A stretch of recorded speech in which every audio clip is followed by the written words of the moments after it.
Hey everybody, I'm back. This meal today we're gonna go through cutting, cleaning, seasoning meat. One thing I forgot to speak about in my last show was cross-contamination with your meats and your vegetables. Sorry, I got the wrong. There we go.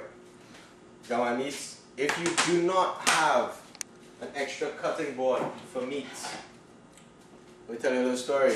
This cutting board I used for 4 years through my college career. 4 grown men used this cutting board to create amazing meals. It cracked only because I tried to chop chicken with this guy. Don't do it. It's plastic, it's gonna break.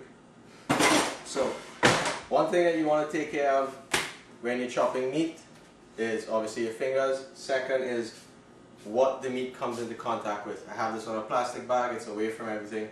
These are the seasonings that I'm going to use to season my meat, along with freshly made green seasoning. The fresher it is, the more potent it is, right? So we have this and we're ready to go. We're going to clean the chicken with a little bit of vinegar while we're washing it with water. When we're done, we're going to wash everything with bleach, 1 to 10, bleach and water. Alright, so let's jump right into it. So these are chicken breasts that have their bones still on it. Usually on legs and thighs, you're going to find a lot of blood and goo inside of here. And a lot of people, especially fried chicken places, they just wash their chicken, throw it in the fryer, and then that's it. And you still left with all that blood inside of there. So usually, if there's blood in there, you take it out. We're just going to chop off our extra fat today. So you're just looking for your fat. Nice and easy. This was actually really cheap. This was $3.54. I was super excited this morning. I found a new place to go shop that has all natural produce as opposed to going to Walmart or even Publix. And a wonderful thing about when you start to cook, you try to learn as much about other people's meals as possible. And I spoke to an old lady in the grocery section. We made eye contact.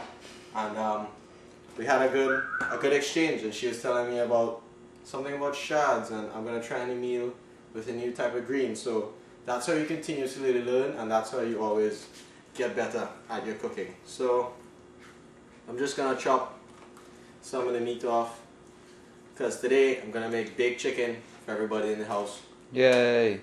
So Brian's here because they're hungry, they were drunk last night, so, and they're lazy today. It's a Saturday, they don't want to cook. But I'm cooking for everybody here. Love you, Mark. Love you too. So I'm just chopping my breast a little smaller. You can leave your breast big if you want to. Big breast, nothing wrong with big breast. Okay? So I like to leave a little bit of meat on the bone. The bone gives you lots of flavor. Sometimes when you cook with just chicken breast alone, you're never going to get the same flavor as if you have bones in it. Right? I'm going to go through, move a little faster. See, look at that. Yum, yum, yum. This is what you live for. This right here, not. Okay? So we're just going to slowly take it off. Nice and easy. Leg and thighs, I usually like to leave the skin on because I'm a huge fried chicken fiend. And I love KFC from Trinidad and not America. I'm sorry. Pablo, watch your language, please. Sorry. Yeah, so it's kind of odd filming a cooking show in your house and everybody's just, you know. So, as you can see, look at how your bones are broken up and stuff like that. So you can just rip that out. Get your fat, pull it out. But it's always nice to leave just a touch of fat in there, because fat is extremely flavorful, and you need fat. Fat is a source of energy. Don't think that fat is the worst thing since sliced bread. And so yeah, I'm going to leave that, so somebody's going to eat that, it's going to have a good time.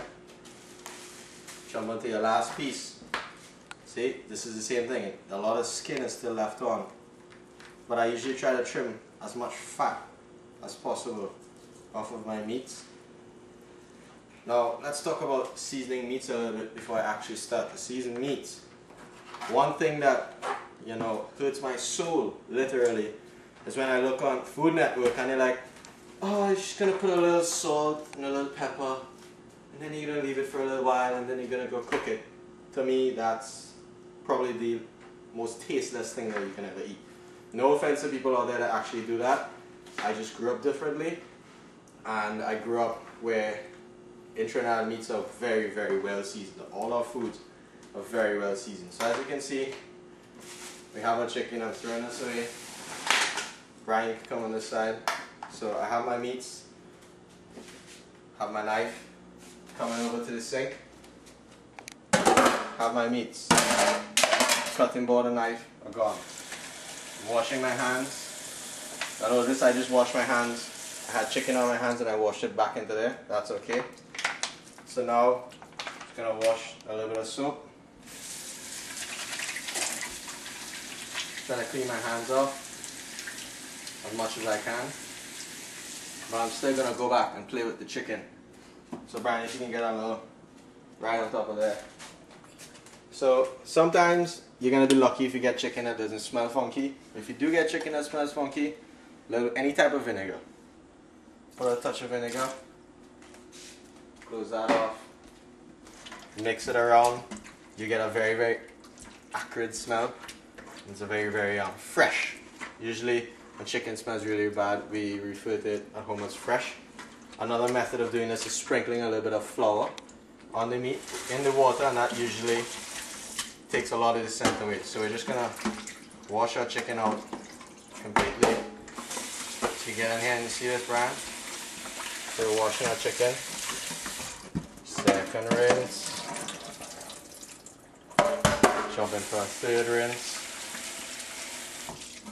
So notice that I'm pouring chicken water contaminated into my sink, and obviously I put this thing back in the sink, so I'm not going to put it on my table. So therefore I have chicken on my sink, and my table, and on my hands.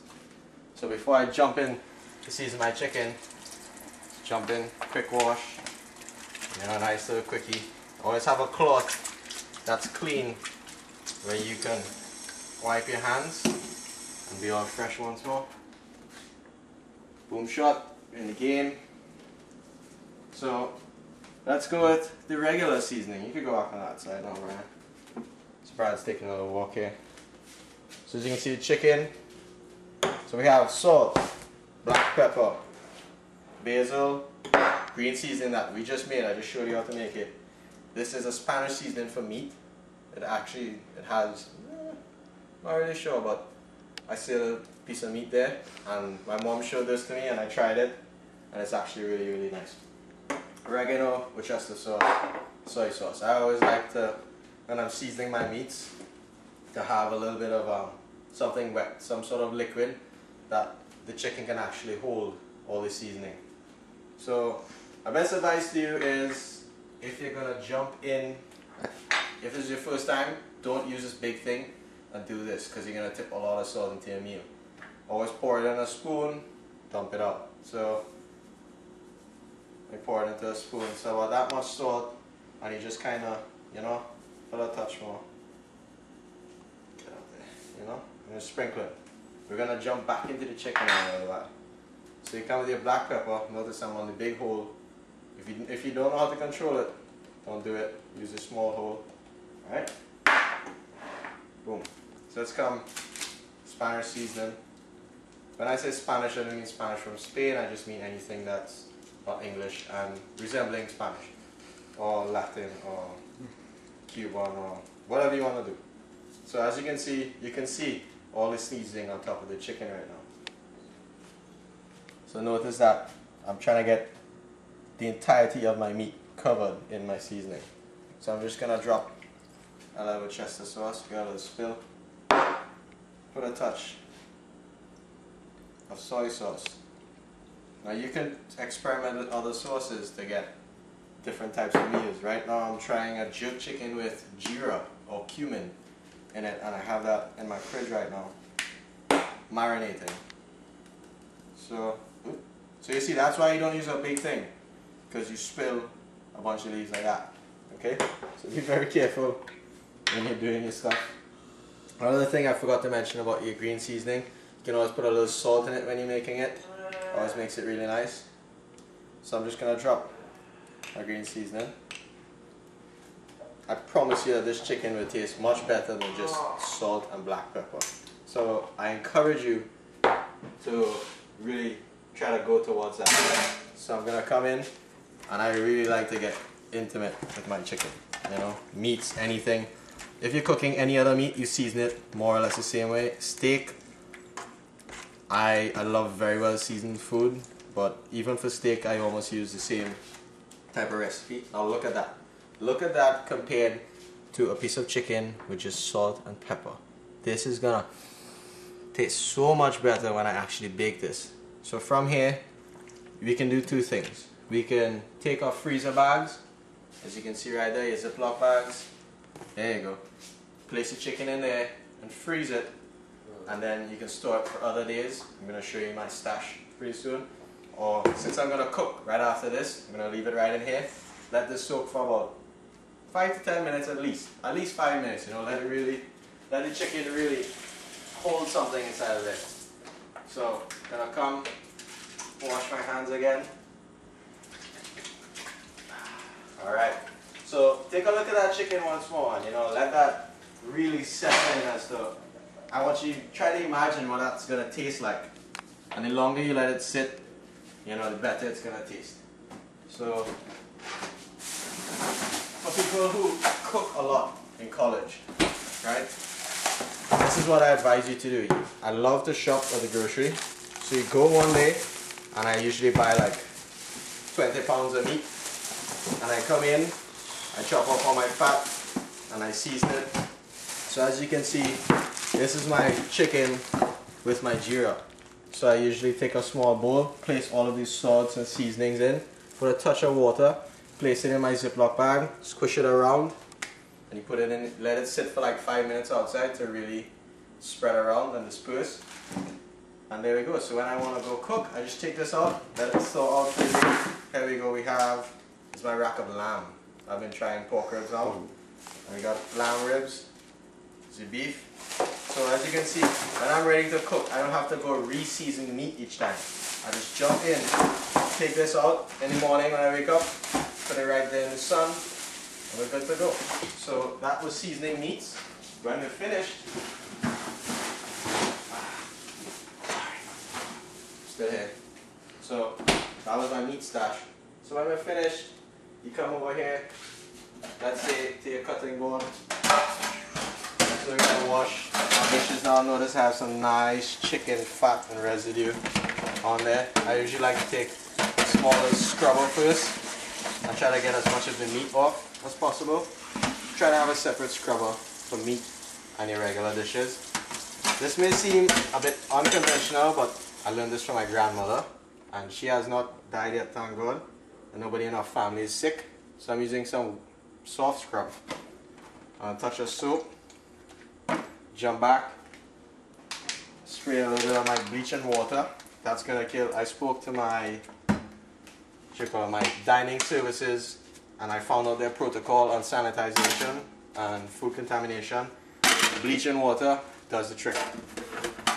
Gonna wash my cutting board, make sure everything's good to go, rinse it, and you have a good time. You just learn how to season meats well. So follow my recipe first. Once you got my recipe down, then you'll be able to create your own recipe, and you know, let me know what it's about. And I thank you for watching. Wait for the next big chicken coming up. Bye.